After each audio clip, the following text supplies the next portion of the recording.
ভাইয়া এটা তোমাদের ড্রিম জব হইতে পারে না, কিছুতেই না। আচ্ছা, একটা কথা বলি, সেটা হচ্ছে এই যে কাজটা, এটার কি কোনো নারী ডাক্তার বা অন্য কোনো ব্যক্তি নাই? মেয়েদের জন্য মেয়ে, পুরুষদের জন্য পুরুষ।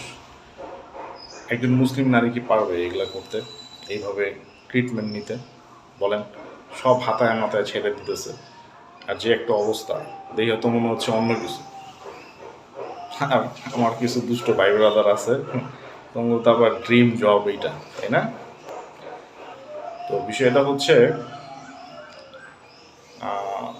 এরকম ট্রিটমেন্ট নেওয়ার চেয়ে কষ্টে থাকাই বেশি বেটার।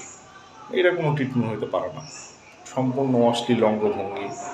হ্যাঁ, আর যে এই ট্রিটমেন্টগুলো করতেছে সে তো পুরাই মজা, বিয়া ছাড়াই মজা লইয়া লইতেছে।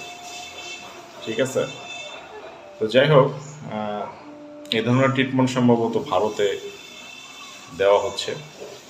তো আমাদের দেশে যেগুলা শাহবাগী মহিলা আছে তাদের জন্য অবশ্যই এটা